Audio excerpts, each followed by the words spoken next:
Meus amados irmãos, a paz do Senhor e um bom dia a todos. Estamos transmitindo através do nosso templo central, que tem como pastor nosso querido pastor Valdemar Nascimento Oliveira, a nossa escola bíblica dominical. E você que está no seu lar, você é nosso convidado a participar de algo maravilhoso que é a escola bíblica, aprendendo mais a palavra do Senhor. Queremos orar agradecendo a Deus por essa oportunidade que o Senhor nos dá de aprendermos mais e estar na presença do nosso Pai. Oremos a Deus. Você que está na sua casa, ore juntamente comigo. Senhor nosso Deus, nós te agradecemos por esta manhã, pela doce oportunidade de estarmos, Senhor, na tua casa. Queremos adentrar os lares desses irmãos, levando uma palavra de fé, levando, Senhor, uma palavra de amor, uma palavra de graça. Pedimos que abençoe a cada um e conceda o conhecimento para estar na tua presença. Pedimos, ó Deus, que o teu doce Espírito possa nos dirigir e fique conosco nesta manhã, neste dia, nesta semana, em nome do Senhor Jesus Cristo. Convido os meus amados irmãos também a louvar a Deus com o hino da harpa, um hino bastante conhecido, número 193, Alma Batida. Vamos louvar e engrandecer ao nome do Senhor. Temos aqui convidados que daqui a pouco nós estaremos debatendo o assunto da nossa lição, e eu tenho certeza que o Senhor nosso Deus irá nos abençoar em nome do Senhor Jesus. Vamos louvar a Deus com o hino da harpa, engrandecendo a Deus. Se tu, minha alma, a Deus suplicas e não recebe, confiando fica em suas promessas, que são muito ricas e infalíveis para te valer. Porque te abates, ó minha alma, e te comoves, perdendo a calma. Não tenhas medo, em Deus espera, porque bem cedo Jesus virá. Ele intercede por ti, minha alma, espera nele com fé e calma. Jesus de todos teus males salva e te abençoa dos altos céus. Porque te abates, ó minha alma, e te comoves, perdendo a calma. Não tenhas medo, em Deus espera, porque bem cedo Jesus virá. Terás em breve as dores findas, no dia alegre da sua vinda. Se Cristo tarda, espera ainda mais um pouquinho e o verás. Porque te abates, ó minha alma, e te comoves, perdendo a calma.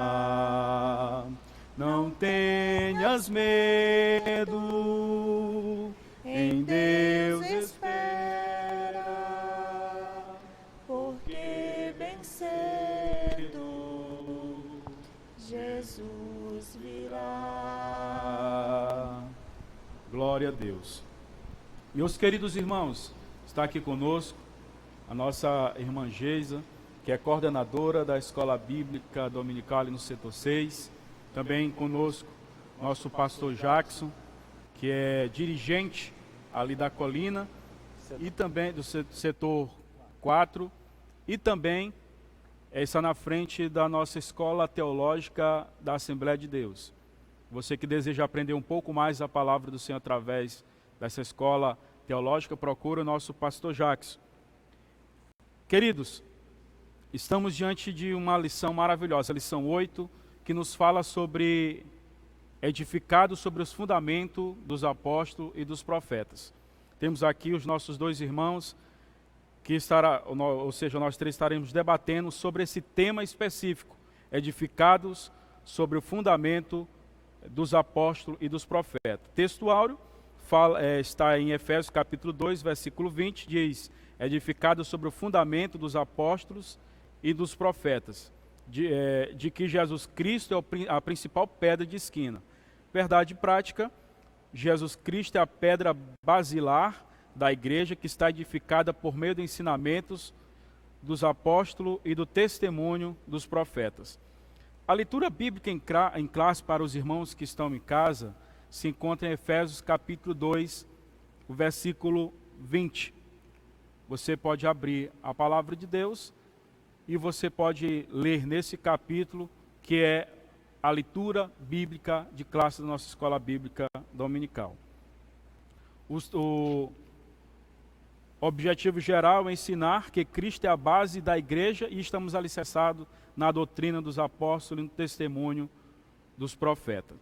Na nossa introdução, meus queridos irmãos, estaremos falando um pouco sobre a reconciliação, como nós já falamos no texto passado, e os nossos irmãos já estão livres para falar aquilo que o Espírito de Deus concede em seu coração, conforme a nossa lição.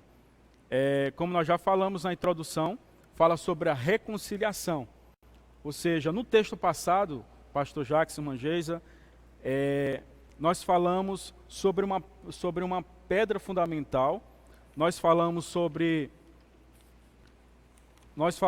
a reconciliação que o crente ele deve ter, e segundo a lição, qual é o parecer, ou seja, qual seria a visão sobre essa pedra angular, ou essa pedra principal ao qual o texto da nossa lição fala especificamente esta manhã.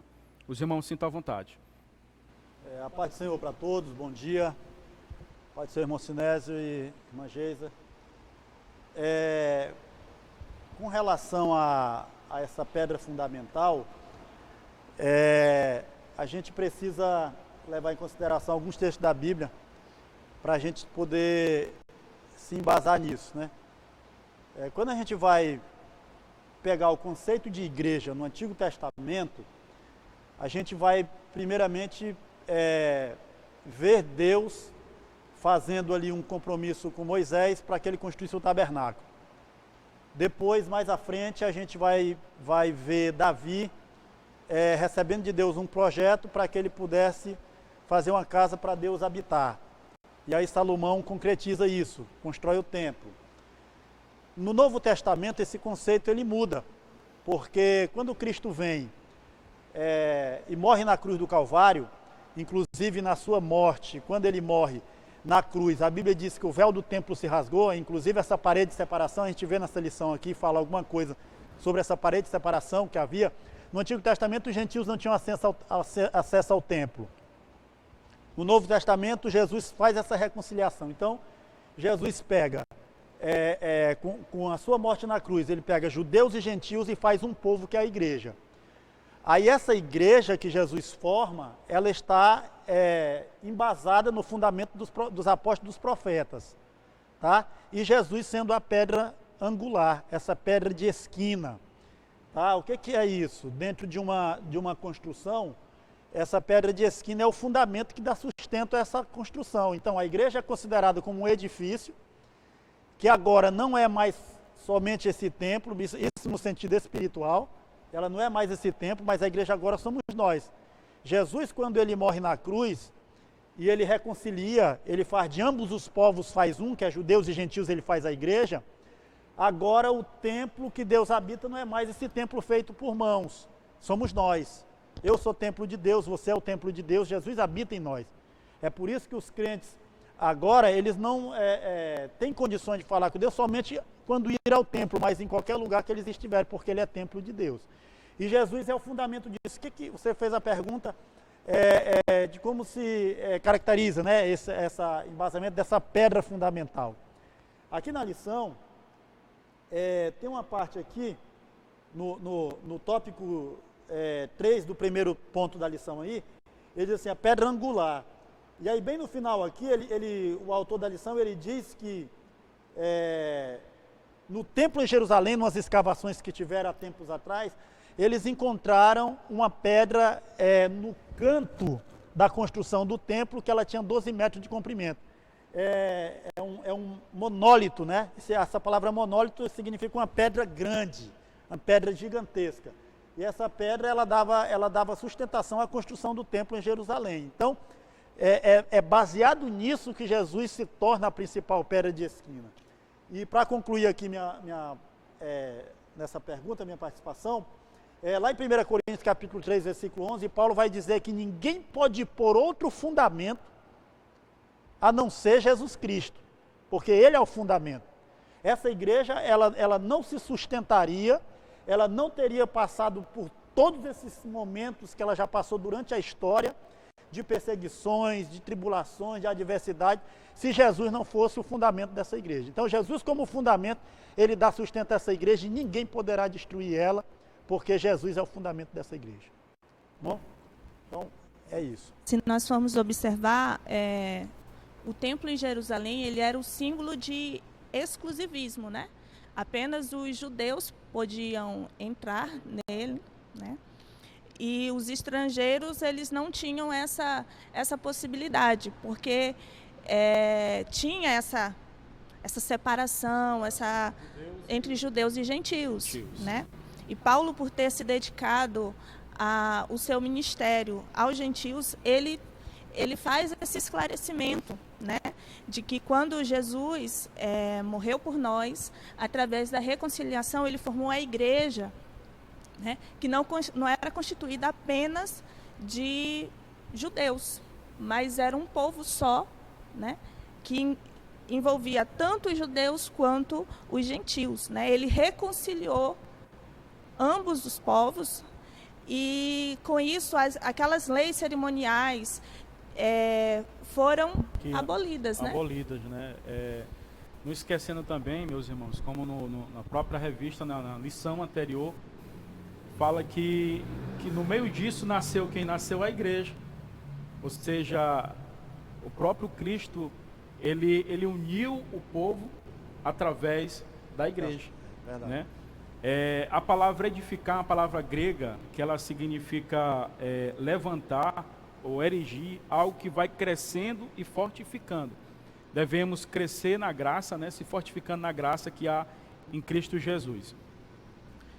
Na própria introdução fala que Cristo, ele é a pedra angular, ou seja, que o nosso fundamento, ele não está simplesmente voltado no próprio homem, mas em próprio Cristo, que é a nossa pedra fundamental.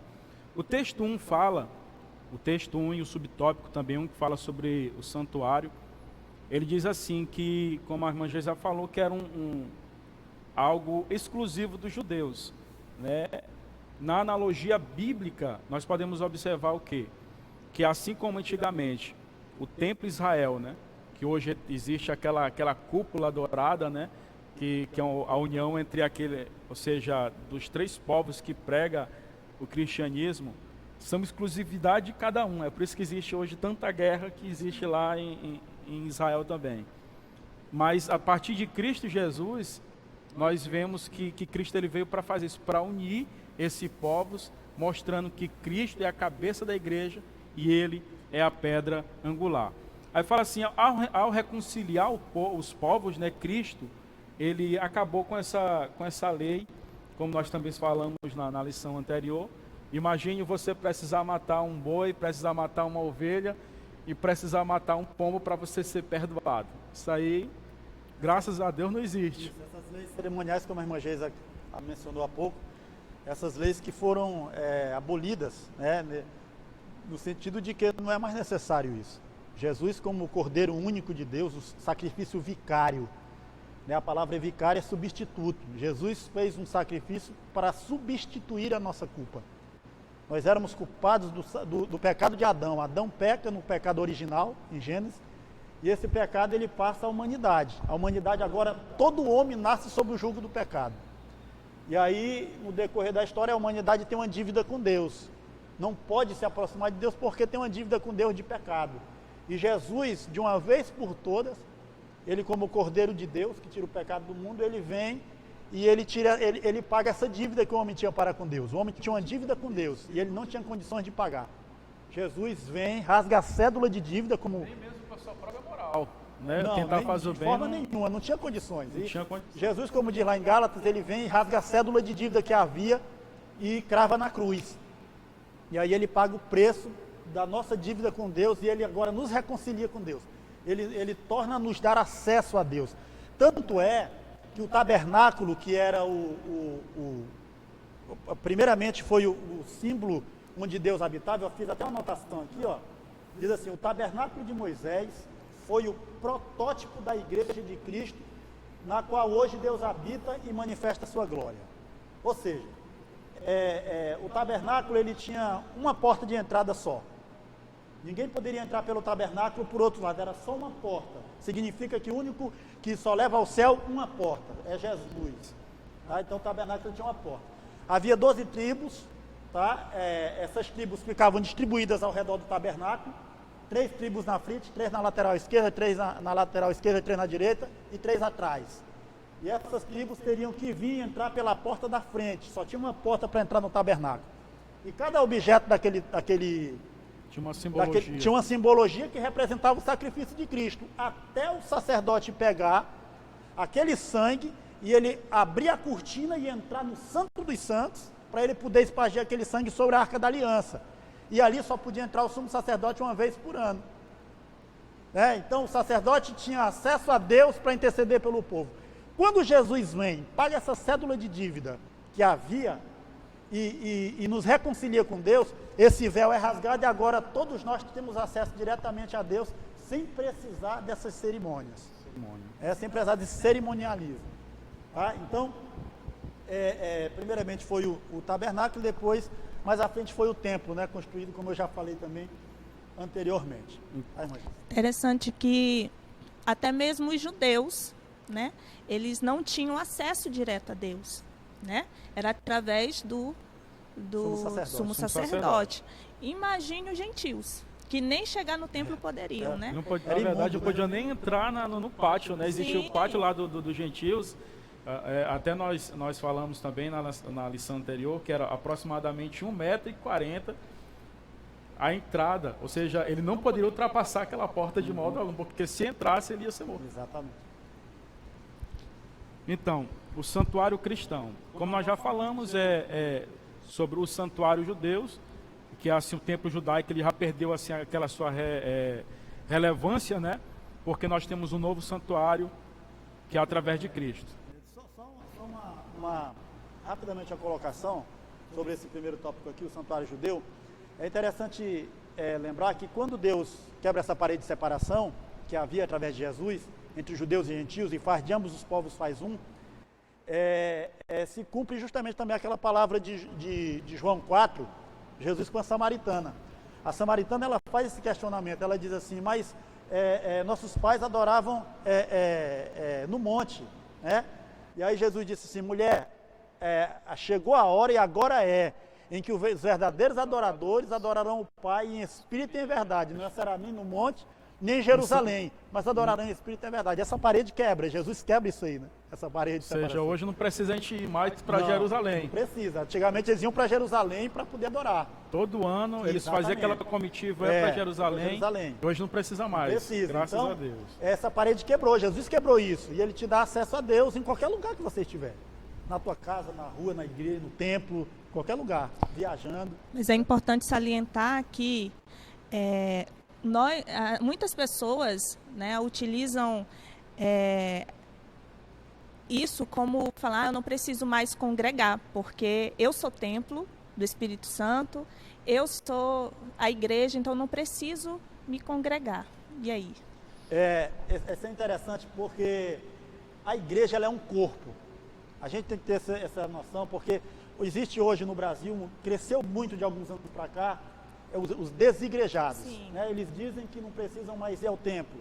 Eles cultuam a Deus de onde eles estiverem e tudo. Exatamente. Então, só que isso é um equívoco. Biblicamente isso não funciona. Por quê? Porque o conceito bíblico de igreja é um corpo. É um corpo que ele precisa estar em comunhão. Então, quando você não vai ao templo para adorar a Deus, você não está em comunhão. Você tem que estar em comunhão com esse corpo.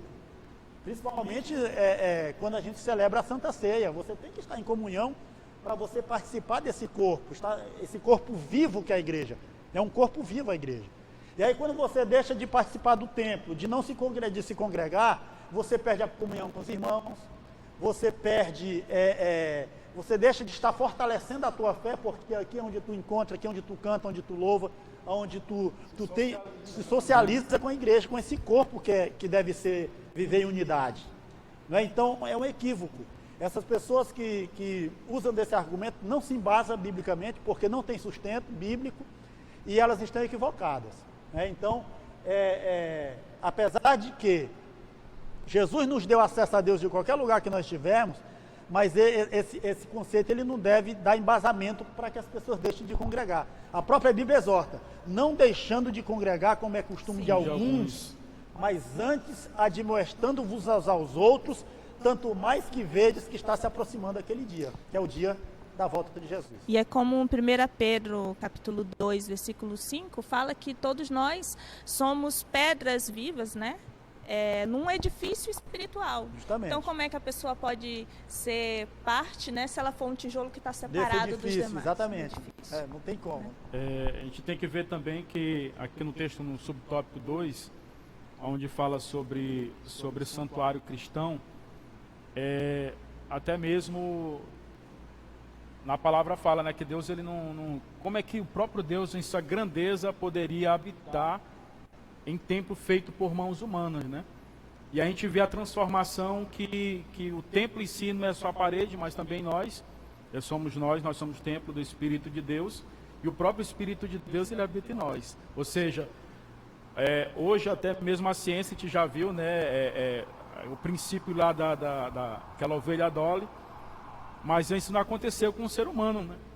Só que o próprio Deus ele pode habitar num templo sagrado, ou seja, num templo que ele mesmo construiu, ou seja, o nosso corpo, que é o templo do Espírito Santo de Deus. Tem uma coisa interessante, a teologia ela vai dizer que Deus é um ser transcendente. Por que Deus é transcendente? Porque ele está acima de todas as coisas. Tudo. Ele transcende todas as coisas. Só que a teologia também diz que Deus é um ser imanente. O que significa isso? É um Deus transcendente que ao mesmo tempo é imanente. Imanente significa que ele se relaciona com as suas criaturas. Tá? Então, Deus, apesar de ele ser transcendente, transcender todas as coisas, a sua imanência permite com que ele se comunique com as suas criaturas. Com as pessoas que ele criou. Com a coroa da criação que é o homem. O homem é a coroa da criação. Embora ele tenha pecado, tenha caído lá no Éden, tenha cometido um pecado de fazer com que essa comunhão com Deus fosse quebrada, mas Jesus veio justamente sem pecado, cumpriu a sua missão sem pecado, e ele faz com que esse Deus imanente também tenha, esse Deus transcendente, tenha essa imanência para que ele possa se relacionar conosco. Com o ser humano, um né? ser humano que é um pecador. Um ser humano que é pecador, porém, um pecador reconciliado, justificado, regenerado e transformado. Exatamente. pelo sacrifício que Jesus fez. Reconciliação, né, é uma palavra latim, reconciliare, que ela está voltada mais para mudar ou trocar, ou seja, mudar de inimizade para amizade. Ou seja, anteriormente existia uma barreira, né, como fala lá em Isaías 59, né, que o pecado faz separação entre nós e o nosso Deus, e essa pedra angular veio exatamente para isso, para quebrar essa barreira e nos deixar o portal acesso ao nosso Deus. O texto, o subtópico 3 do texto 1, que fala sobre a pedra angular, ela fala que Cristo ela é a pedra mais importante, ou seja, a pedra principal, e nós vemos até mesmo em imagens, né, que ela era posta no canto do prédio para sustentar todo o alicerce. Agora, se essa pedra angular edificada, que é erigida, levantada, ela serve para fazer o que? Ela serve para levantar o local, levantar onde está sendo construído. Agora imagine um pedreiro que vai construir uma casa que não sabe os parâmetros certos de como construir essa casa. Então Cristo ele veio o quê? Para mostrar isso aí, que ele pode deixar de um modo mais aparente, um modo assim mais limpo da graça dele em nossa vida. Ou seja, quando é levantada esse edifício, ele não vai sair torto. Por quê? Porque o próprio Cristo está medindo ali como deve ser construída essa casa. Pode falar? Fica à vontade. Fica à vontade. Não tem mais comentário nesse ponto, não. Então deixa eu só... você está falando desse ponto da pedra angular. Exatamente. Eu anotei aqui, inclusive, uma passagem bíblica que ela é fundamental também para essa questão de Jesus como fundamento. Porque existe um conceito romanista católico, né? Eu estou mostrando aqui, que Pedro seria o fundamento da igreja. Pedro seria a pedra. Porque eles fazem eles cometem um equívoco naquela passagem de Mateus, no capítulo 16 de Mateus, a partir do versículo 13, quando Jesus ele faz ali uma indagação aos apóstolos. Jesus diz assim: olha, quem dizem os homens ser o filho do homem? Aí, naquele momento ali, eles começam a responder a Jesus, né? Eles dizem assim, uns estão dizendo que tu é Elias, outros estão dizendo que tu é Jeremias, ou um dos profetas. E aí Jesus diz assim: e vocês, quem dizem que eu sou? E aí Pedro, naquele momento, né, ele pega e diz assim: tu és o Cristo, o Filho do Deus vivo. Aí Jesus, ele responde a Pedro e ele diz assim: bem-aventurado és tu, Simão Barjonas, porque não foi nem carne nem sangue quem tu revelou, mas o meu Pai que está nos céus. Ou seja, Jesus afirma ali que a revelação de Pedro naquele momento não foi uma coisa carnal, não foi uma coisa humana, mas ele naquele momento foi inspirado e recebeu de Deus uma revelação para testificar que Jesus é o Cristo, o ungido, o enviado de Deus. O enviado né? de Deus. E aí Jesus aí diz assim, sobre esta pedra eu edificarei a minha igreja, e as portas não prevalecerão contra ela. Só que Jesus, ele usa a mesma palavra dentro do grego. Jesus usa a mesma palavra. Ele diz assim: olha, eu te digo que tu és pedra. Ou seja, pedregulho, isso, né? Eu te digo que tu és pedra. Eu te digo que tu és pedra. Só que no grego, essa palavra, quando ele se refere a Pedro, a palavra é Petros. E quando ele se refere a ele, a palavra é Petra. Então o que é Petros? Fagulho. Pedra pequena, né? Pedrinha pequena, fagulho de pedra. Jesus disse: eu te digo que tu és Petros, fagulho, pedrinha pequena. E sobre esta pedra, que é pedra, rocha angular, pedra principal, monólito, como nós falamos aqui, eu edificarei a minha igreja, e as portas do inferno não prevalecerão contra ela. Ele estava falando dele mesmo. Estava falando dele mesmo. Então Jesus, ele usa a palavra Petros, que é fagulho de pedra, referindo-se a Pedro. Eu te digo que tu és pedra. Como a irmã Geisa falou agora há pouco, nós somos... Pedro fala isso na carta, né? Ele diz que nós somos pedras vivas. Né? Ele ratifica isso que Jesus fala. Edificado sobre uma pedra maior. Exatamente, edificado sobre uma pedra maior, que é Cristo, que é a Petra. E aí, ele conclui dizendo uma coisa interessante, porque quando a gente começa a ler esse texto de Mateus, parece que Jesus está querendo assim... parece que dá entendimento que Jesus está querendo assim saber o seu conceito, né? Mas não é isso, Jesus está querendo levar o assunto para algo espiritual que seria necessário, que é mostrar que ele é a pedra dessa igreja, e por ele ser a pedra dessa igreja, as portas do inferno não prevaleceriam contra ela, né? Aí, para concluir aqui esse ponto, quando Jesus, é interessante colocar isso aqui também, quando Jesus fala que as portas do inferno não prevalecerão contra a igreja, a gente pode analisar de dois pontos de vista. Primeiro, ele está falando que ninguém derrotará a igreja prevalecerá, ela sempre vencerá, porque Jesus é a pedra dessa igreja. Segundo, é um conceito já escatológico, porque Jesus está dizendo que as portas do inferno não prevalecerão contra a igreja. Por quê? Porque antes do Calvário, aqueles que morriam com Jesus, eles iam para o seio de Abraão, e quem morria sem Jesus ia para o Hades. Só que era no mesmo lugar, só separado pelo abismo. Então a igreja estava às portas do inferno. E Jesus, ao morrer na cruz, cumprir o seu sacrifício, a Bíblia diz lá em Efésios, nessa carta que nós estamos estudando, ele diz que ele levou cativo o cativeiro e deu dons aos homens. Subindo ao alto, levou cativo o cativeiro e deu dons aos homens. Ou seja, Jesus traslada o seio de Abraão, que era a porta do inferno, e ele leva para o terceiro céu, que é no paraíso. E aí cumpre-se mais uma vez essa palavra: as portas do inferno não prevalecerão contra a igreja. Tá? Portanto, a pedra angular desse novo santuário é Cristo Jesus, né? Se esse fundamento fosse colocado vamos colocar assim, nos apóstolos, ela não teria conseguido, já teria sucumbido, né? Mas como está em Cristo Jesus, é inabalável. Exatamente, ultrapassou os anéis da história, e até hoje, para a glória de Deus, estamos aqui pregando a palavra dele. A parte 2, o texto 2 fala sobre o fundamento, apóstolos e profeta. Quando nós falamos sobre apóstolos, né, que é uma palavra grega também para apóstolos, que significa enviado, né, ou mensageiro, essa mensagem é mais centrada na sua natureza e na sua missão em Cristo. Eu tinha feito até uma pergunta aqui para o pastor Jackson, qual seria a visão dele, assim, dentro da nossa lição, sobre a palavra apóstolo no nosso dia. Eu tenho aqui umas anotações aqui sobre essa. Se o evangelho quiser falar alguma coisa também, fica à vontade. Antes de falar sobre apóstolo, né? Eu entendo que o apóstolo, ele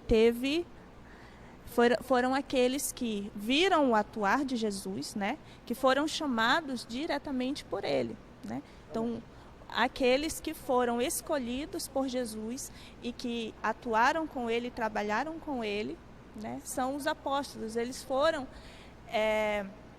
além dos 12, né, escolhidos por Jesus, teve Paulo também, que também foi escolhido, né, foi chamado por Jesus. Então, para mim, esses são os apóstolos. Eu até me lembrei da irmã Jesus está falando aqui, que teve até um conflito nessa época, porque as pessoas falavam: não, mas Paulo não era apóstolo, porque que está pregando, né, desse jeito. Aí ele vai colocar o conceito dele como apóstolo também. Ele fala: não, eu também vi Cristo, eu fui testemunha também disso aí, né? Irmã Geisa, é interessante isso aqui. Eu vou pedir a irmã Geisa abrir a Bíblia, caminhar aqui um pouco, só para a gente participar aqui, em Efésios 11, a carta que a gente está estudando, para a gente poder, aqui juntos, conceituar essa questão de apóstolo. Capítulo 4, versículo 11, Efésios. Na tradução de vocês talvez esteja mais claro. Irmã Geisa, pode ler para a gente? E ele mesmo deu uns para apóstolos, e outros para profetas, e outros para evangelistas, e outros para pastores e doutores, querendo o aperfeiçoamento dos santos para a obra do ministério, para a edificação do corpo de Cristo. Olha só, essa questão do apostolado. De apostolado. Eu tenho uma coisa que é interessante para a gente tratar disso. Deixa eu só rapidinho aqui. Os apóstolos em si, eles foram testemunhas oculares, exatamente. né? A primeira coisa, a irmã Geisa acabou de ler aí, deixa eu achar bem aqui só um momentinho. Ah, tá, chega. A irmã Geisa acabou de ler aí um texto de Efésios que dá um embasamento para essa questão de apóstolo. Primeiramente, ele diz assim, só repete mesmo, irmã Geisa, o primeiro versículo. Ele mesmo, Na verdade, o versículo 11, né?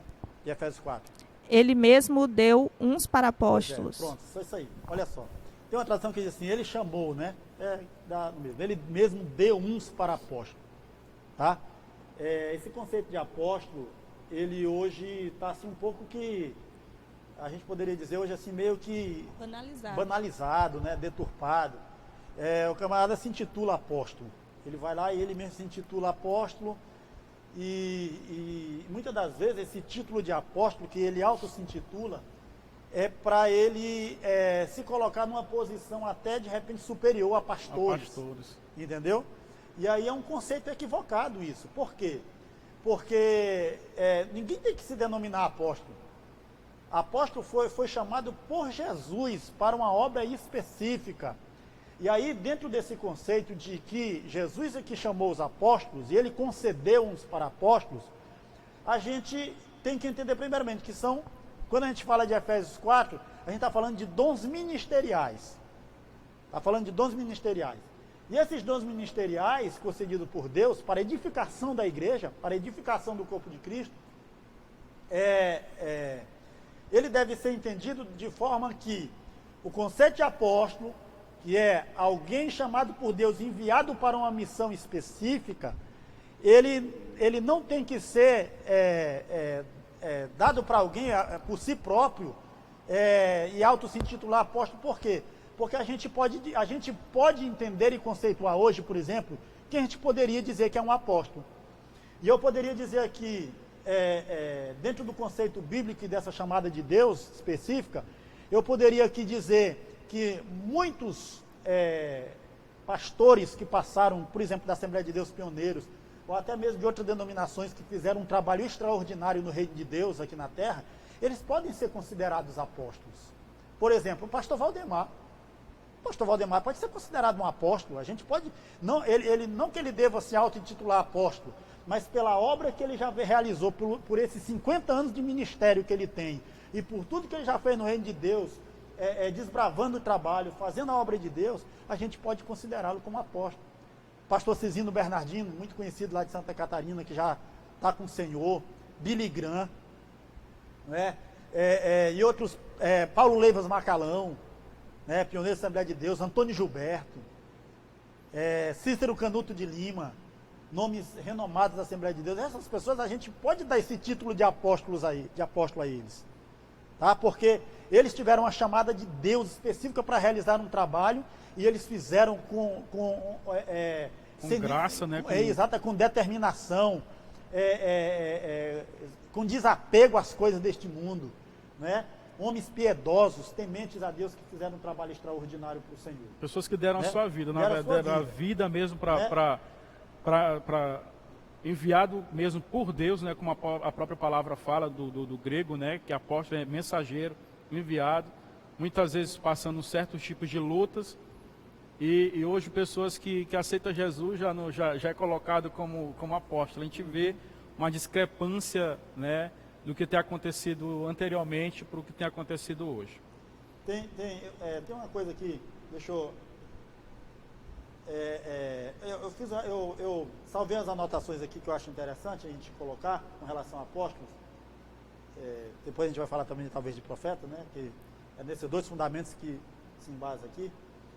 Mas eu vou ler aqui, é um pouco extenso aqui, mas eu vou ler para a gente poder...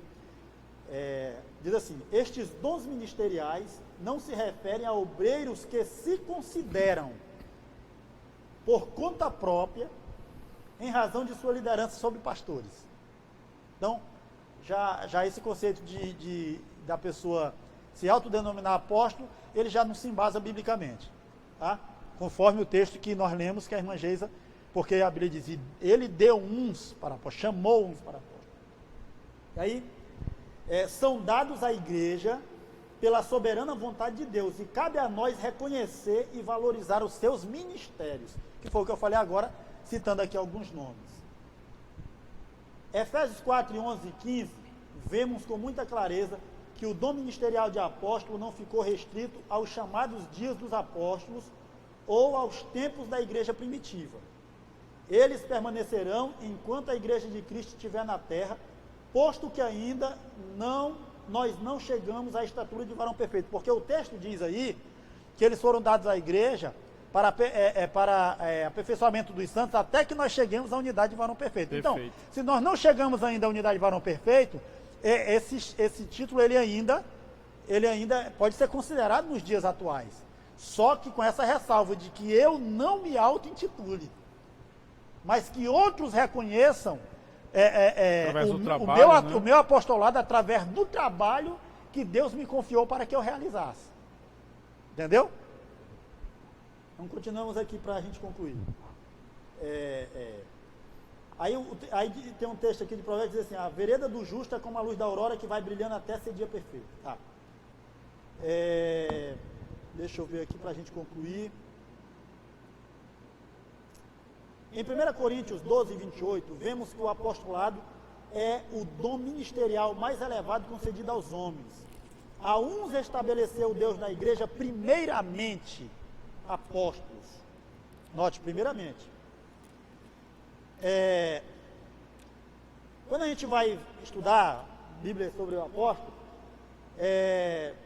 a gente pode entender o seguinte, como eu já citei, Daniel Berg, Gunnar Vingre, Pastor Valdemar, Cícero Canuto de Lima, Paulo Leivas Macalão, Estevão Ângelo de Souza, Cezino Bernardino, e tantos outros, abnegados homens de Deus que passaram aí na nossa história, e também de outras denominações, homens que tinham um legado mesmo, deixaram um legado no reino de Deus, a gente pode dar a eles esse título de apóstolo. Tá? E para encerrar agora mesmo,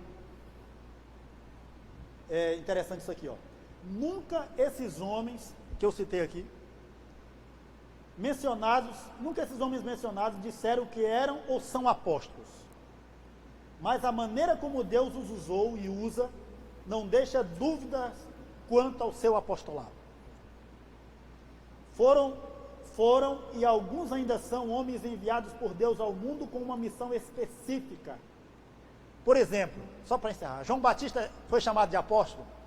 Nós podemos considerar João Batista um apóstolo. Embora ele não tenha na Bíblia nenhuma menção dada a ele como um apóstolo, mas nós podemos considerá-lo. Pelo trabalho que ele fez, pela obra que ele realizou para Deus. Então, eu acho que ficou clara essa questão de definição de apóstolo hoje. Principalmente nessa última colocação que eu fiz aqui. Nunca esses homens mencionados disseram que eram são apóstolos, mas a maneira como Deus os usou e usa não deixa dúvida quanto ao seu apostolado. Amém? Então esse, no meu conceito bíblico para os dias atuais, esse é o conceito de apóstolo para os dias atuais. E sobre a doutrina dos apóstolos, O tópico 2 diz que a doutrina dos apóstolos que é o fundamento da igreja. Alguns poderiam até confundir e achar que os próprios apóstolos e profetas são o fundamento, mas não. A doutrina que eles ensinam. Exatamente. E qual é essa doutrina? Cristo, a doutrina de Cristo.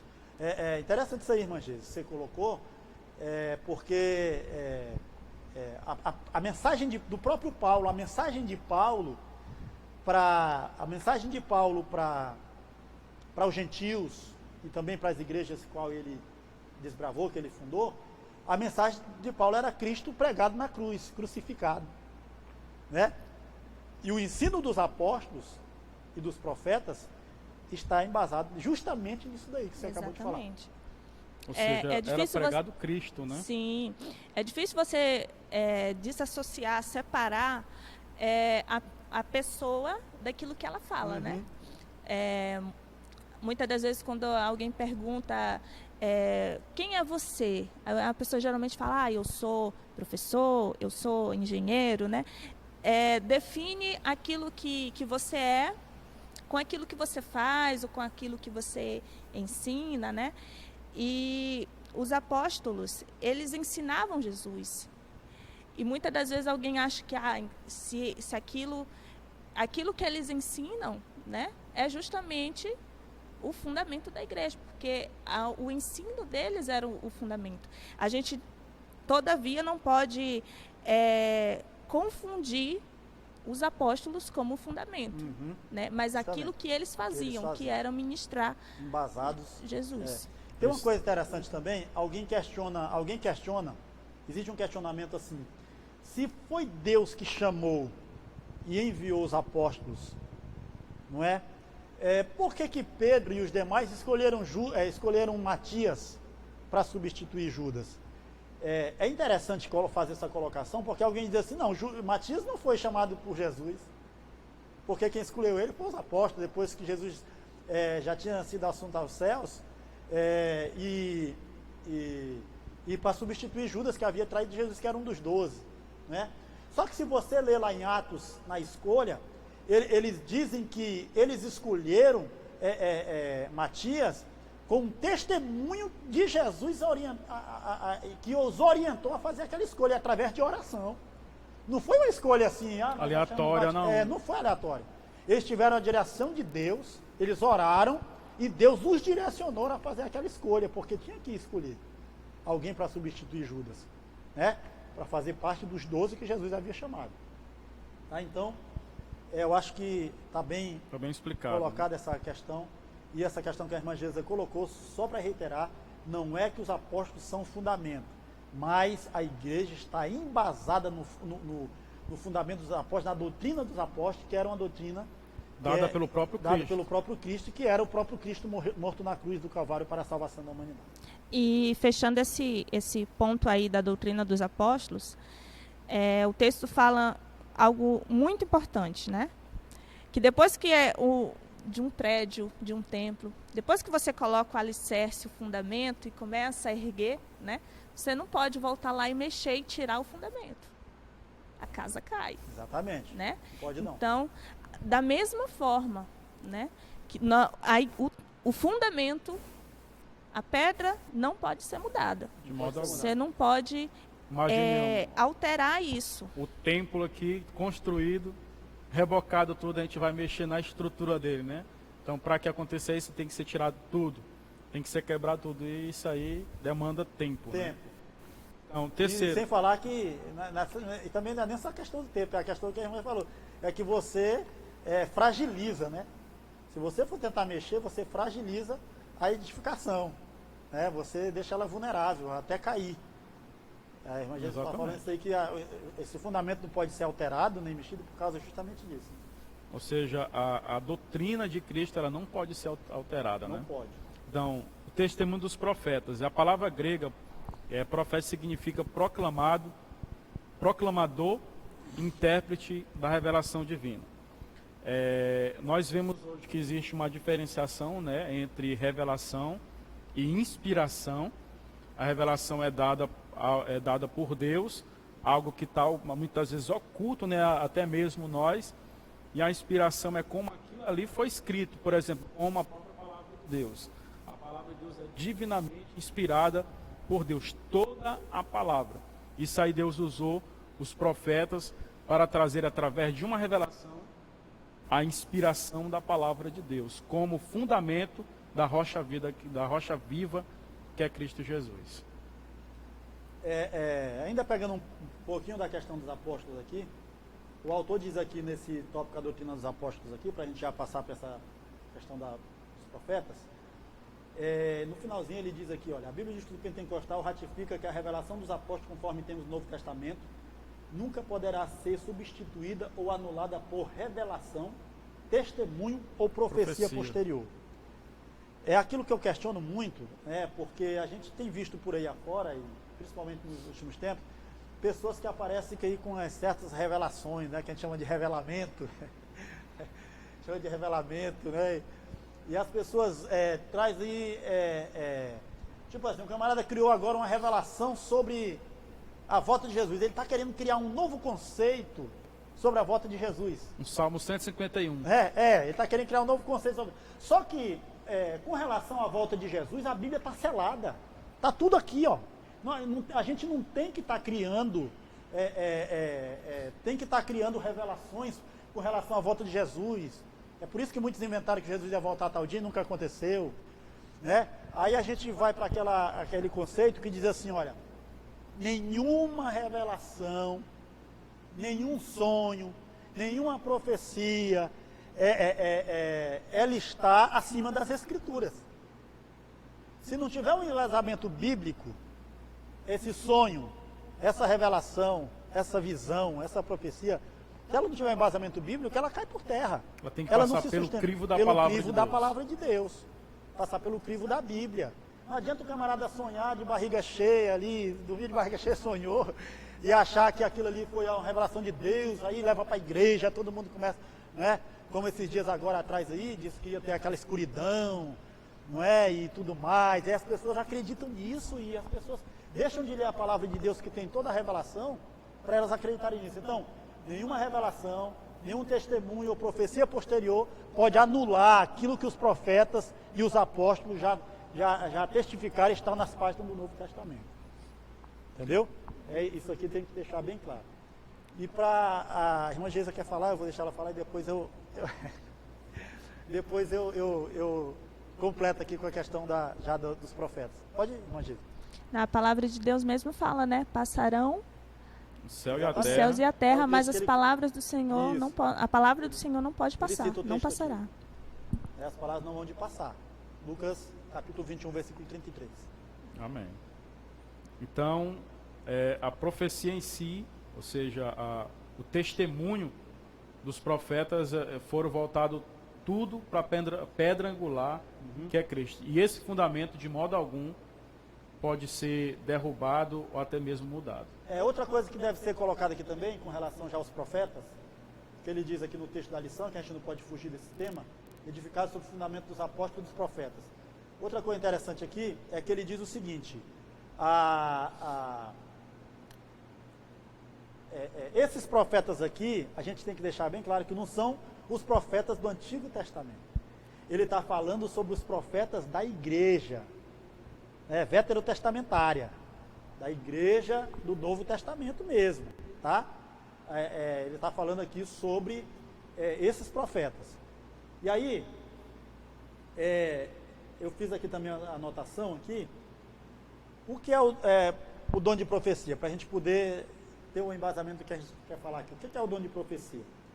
Eu vou ler aqui também, que é um pouco extenso. É o seguinte, ele diz assim, ó, é uma capacitação momentânea para transmitir uma mensagem específica de Deus através de uma inspiração direta do Espírito Santo. Isso está lá em 1 Coríntios, né, quando se trata dos dons espirituais. Dons espirituais. Então, é uma capacitação momentânea, isso eu estou falando do dom de profecia. Uma capacitação momentânea para transmitir uma mensagem específica de Deus através de uma inspiração direta do Espírito Santo. Trata-se de uma manifestação sobrenatural cuja função precípua é a edificação da igreja.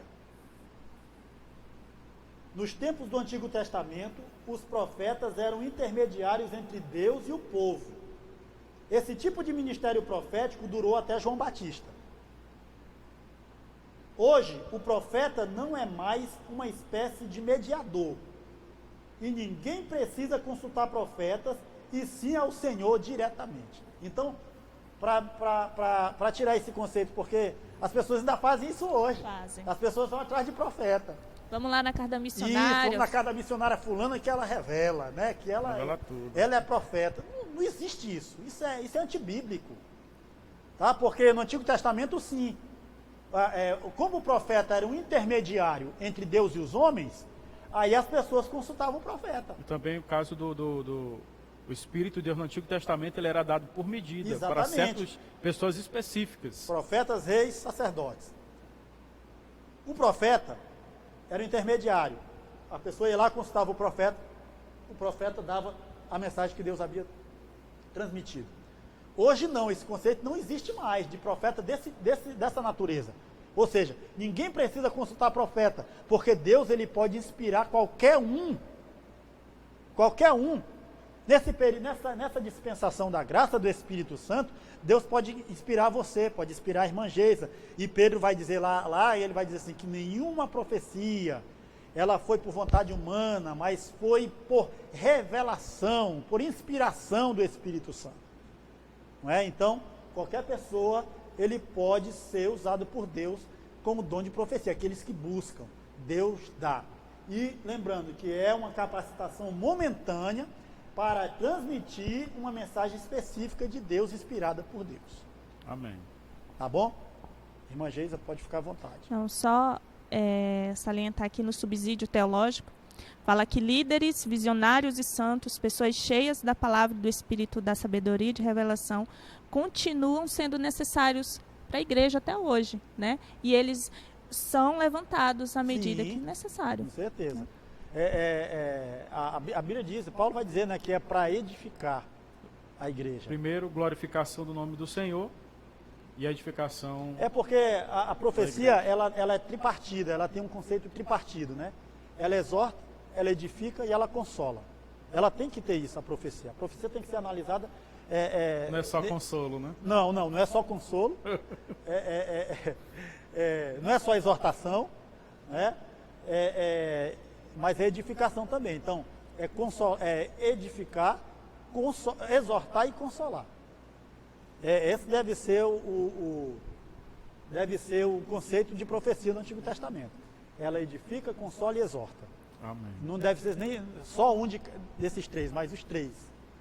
Tá? Meus irmãos, o texto 3, subtópico 1, fala sobre edificados para a morada de Deus. Aqui no subtópico 1 fala sobre o edifício bem ajustado. A expressão todo edifício bem ajustado, ele cresce, indica um processo contínuo de desenvolvimento dos crentes. Quando nós falamos sobre isso aí, a gente coloca muito em tese, quando um construtor ele vai começar a construir vamos dizer assim, um edifício, aí tem os instrumentos, né? Tem um prumo, tem a linha que é colocado nos cantos, tem a mangueira de nível, tem um esquadro, então tudo para que o edifício ele possa subir certo, ou seja, tá prumando ali para ele não ir nem para o lado e nem para o outro, ou seja, é um crescimento contínuo. Ou seja, se o edifício ele não tivesse crescimento contínuo na palavra de Deus, o crente na palavra de Deus, o que vai acontecer? O que fala lá em Mateus, se não estou enganado, capítulo 7, 14, que fala sobre que o homem que ouve a palavra de Deus e a pratica é semelhante ao homem que edificou a sua casa sobre a rocha, que é Cristo, né? E pode vir todo vendaval, não vai acontecer nada. Então, do mesmo jeito, é o cristão que é edificado na palavra, na pedra angular que é Cristo, ele vai ter um crescimento, vamos dizer assim, sadio, né? Um crescimento em que as paredes não vai nem para um lado e nem para o outro. Então, esse é o edifício bem ajustado diante da pedra angular que é Cristo. O crescimento da igreja também depende de tudo ser ajustado, tudo deve estar voltado para a pedra angular, a pedra principal, que é Jesus Cristo, nosso Salvador. E para que isso aconteça, nós devemos estar firmados na palavra de Deus, que, como o nosso pastor já falou, diante da palavra do Senhor, é a palavra que exorta, a palavra que edifica, é a palavra de Deus que consola. E interessante dizer que todo crente que é bem ajustado torna-se templo santo no Senhor. É o crente bem ajustado, né? Tem gente que anda de qualquer jeito, vive de qualquer jeito, fora do prumo e acha que acha que é templo do Espírito Santo, acha que é templo de Deus, né?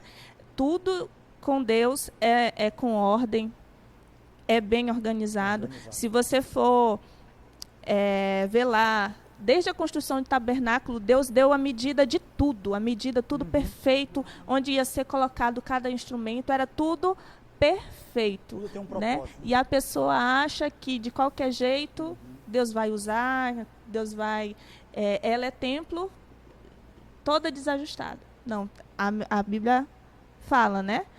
O crente bem ajustado, ele se torna templo de Deus. Esse muro pode ser pode ir aumentando, só que vai chegar um certo momento que, como ele não está aprumado, ele vai ter que cair. E assim, o que deve evidenciar? O que deve evidenciar na vida de um crente salvo, obediente, que é morada de Deus, o que deve evidenciar isso na vida dele é a manifestação do fruto do Espírito. É a manifestação do fruto do Espírito, porque há um conceito também errôneo, que as pessoas às vezes analisam a pessoa mais pelos dons do que pelo fruto. Sim. E aí é um conceito errôneo, porque não é os dons que vai manifestar o fruto, mas o fruto vai manifestar os dons. Exatamente. Entendeu? Então, quando essa pessoa ela é morada de Deus e ela vive uma vida de comunhão com Deus, o que vai manifestar isso na vida dela é o fruto do Espírito, que vai se manifestar. Amor, gozo, paz, longanimidade, benignidade, domínio próprio, temperança. E aí ele vai dizer, contra essas coisas não há lei. Entendeu? Então, assim, a gente tem que aprender a analisar isso. E isso, essa manifestação do fruto na vida da pessoa, ela vai ser vista de quem está de fora. Aquelas pessoas que estão de fora, ela vai perceber isso em você, que há em você uma manifestação do fruto do Espírito de Deus que faz com que você seja uma pessoa diferente. Eu até me lembrei que assim que eu aceitei Jesus, em 98, tinha um pastor renomado, né, que ele veio vamos colocar assim a palavra, veio a cair. E aquilo ali me chamou muita atenção. E eu fiquei triste por causa daquilo e perguntei para uma certa pessoa assim, rapaz, como é que um homem dotado de todos os que a gente olhava, assim, novo convertido, né? Olhava muito só para os dons, né? Aí, rapaz, como é que uma pessoa com tantos dons acontece isso? E uma coisa que me chamou muita atenção, naquela época eu tinha 14 anos de idade, aquela irmã falou assim, irmão, imagine um pássaro voando só com uma asa. Aí eu falei assim, irmão, não tem como isso acontecer. Eu falei, exatamente. Ou seja, Deus ele nos dá os dons espirituais, a gente tem que dar o fruto do Espírito. Ou seja, um está com o outro, está unido com o outro. Então assim deve ser a vida cristã. Equilibrada. Né? Equilibrada. Exatamente a palavra certa, equilibrada. Então é que eu fui atentar para aquele, não. Deus nos dá o dom. Alguém uma certa vez perguntou para uma pessoa o seguinte, qual o mais importante na vida do crente? A oração ou a leitura da palavra de Deus? Aí a pessoa respondeu, qual o mais importante para um pássaro? A asa esquerda ou a asa direita? Exatamente. Então, só com a asa o pássaro não voa. Não né? tem como voar. Isso aí faz parte desse caráter da caminhada cristã. Da caminhada, essa oração, a leitura da Bíblia, para que ele possa ter uma vida, uma manifestação do fruto do Espírito. A terceira parte fala sobre edifício bem ajustado, o templo santo do Senhor, e também fala sobre a morada do Altíssimo, né, que faz alusão ao tabernáculo de Cristo. Como nós já falamos no início, né, que não precisa mais a gente ir lá em Israel, nós podemos já ser o templo, né, o tabernáculo de Cristo, ou seja, o lugar da habitação de Espírito Santo de Deus. Ele pode habitar em nós e nós podemos ter a comunhão íntima com o Espírito Santo de Deus. Isso indica o quê? Que o Espírito Santo ele habita em nossa vida. Deus habita em nossa vida através do Espírito Santo de Deus. Ele habita individualmente em cada um de nós, mas também ele está em nosso meio quando nós nos reunimos, Exatamente. né? Como um corpo de crentes. Isso é interessante, irmã Geisa. O culto, ele é individual, mas ele é coletivo. Né? O culto é individual quando você está só. Quando você está em comunhão com os irmãos, esse culto se torna coletivo. Então, primeiramente, ele é individual. É por isso que, muitas das vezes, alguém vai para o culto e diz assim, aquele culto hoje foi frio. Eu não gostei daquele pregador. Não é que o culto foi frio, é a pessoa que frio, porque, primeiramente, o culto é individual. Para depois o culto se tornar coletivo quando ele está em comunhão com esse corpo. Se a pessoa reclama que o culto não foi bom, que não prestou, o problema não está no pregador, não está no pastor, não está no outro irmão que cantou. O problema está nela, na pessoa que talvez achou que o culto não fosse bom para ele, porque o culto primeiramente é individual. para se tornar coletivo. Amém. Meus irmãos, nós já estamos chegando ao final, né, da nossa escola bíblica. Vamos passar para os nossos irmãos as considerações finais sobre a nossa lição, sobre a edificação do fundamento dos apóstolos. Assim, qual a visão em cima do texto que chamou mais atenção, assim, concluindo ou colocando a consideração final da nossa lição nesse domingo? O que eu pude aprender nessa lição, e que eu acho que é muito válido para a igreja, é fazer um resumo aqui, apanhado aqui, 3 pontos rapidinho assim. Primeiro, hoje nós somos morada de Deus, né, baseado naquele conceito do Antigo Testamento de tabernáculo e de templo, e hoje nós somos o templo do Senhor. No Novo Testamento, a Bíblia nos diz que nós somos o templo do Senhor, morada de Deus. E esse templo do Senhor, ele está sendo edificado em constância, né, até chegar à estatura de varão perfeito, que ainda não chegaremos. E tudo isso deve ser embasado no ensino dos apóstolos e dos profetas que foram chamados por Deus. Esse é o cerne dessa lição, o âmago. Nós somos templo de Deus, hoje Deus habita em nós, e tudo isso deve ser embasado no ensinamento dos apóstolos e dos profetas. Sem isso, não há como a gente defender e embasar essa tese. E, concluindo, Cristo é o fundamento de tudo isso. Tá? Cristo é a pedra que é o fundamento de tudo isso. Muito bem. Nós entendemos que quando Paulo compara a igreja como edifício, né? Nós vemos que agora não é o templo mais de Jerusalém, que é a habitação de Deus. A própria palavra diz, né, que nenhum templo construído pelas mãos humanas pode conter a Deus, né? Salomão mesmo falou que aquele templo que ele construiu poderia conter a Deus, né? Apenas, né? Deus não ia habitar somente ali.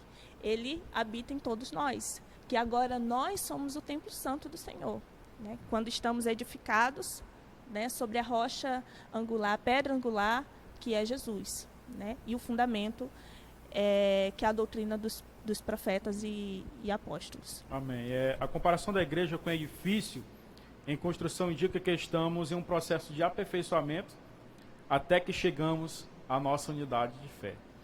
Então, nesta manhã, desejo muito agradecer a Deus pela vida da nossa irmã Geisa, pela vida do nosso pastor Jackson, que Deus nos deu o privilégio, né, de aprendermos um pouco mais sobre algo maravilhoso, a Escola Bíblica Dominical.